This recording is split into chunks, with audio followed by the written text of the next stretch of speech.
kemerdekaan yang sejati. Kemudian swasembada energi harus. Nanti ada kelompok apa bisa? Bisa. Kita sudah hitung. Kita punya kelebihan luar biasa. Kenapa kelapa sawit bagi saya katakan itu miracle crop. It is a miracle crop. Ada kelompok nyinyir. Kenapa kelapa sawit? Iya kan? Prabowo mau bikin kelapa sawit. Ya, untuk rakyat Indonesia.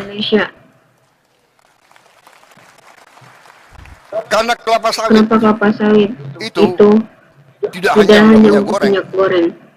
Saya ke dunia, keliling-keliling. Hampir semua pemimpin negara minta ke saya.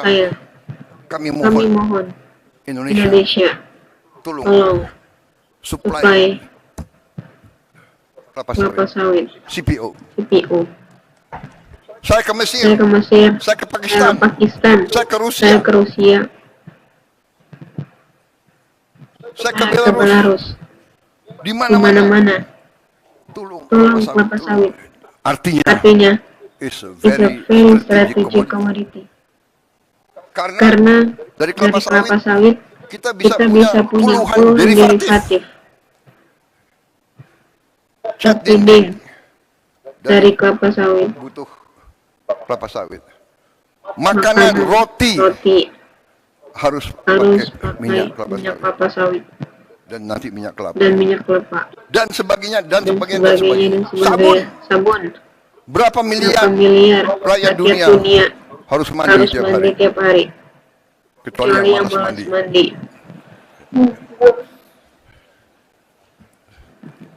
Kadang-kadang pasukan komando mandinya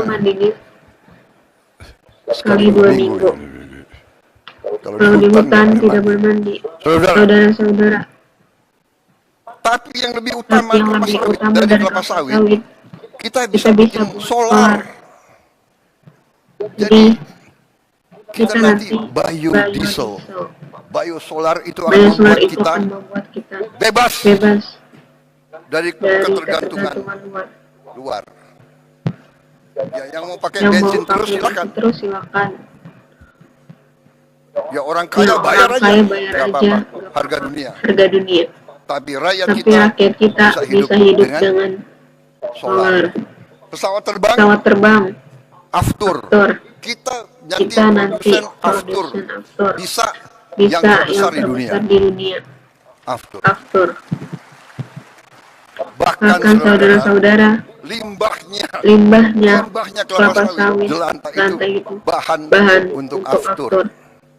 Sehingga maaf bangsa-bangsa lain saya larang ekspor limbah kelapa sawit.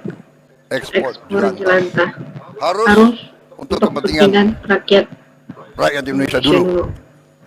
Baru. Saudara-saudara, swasembada energi, swasembada pangan, baru kita harus merubah aliran uang yang dari desa ke kota, ke ibu kota dan ke luar negeri. Kita harus hentikan membalikan antara lain dengan makan bergizi gratis. Anak-anak kita harus makan cukup.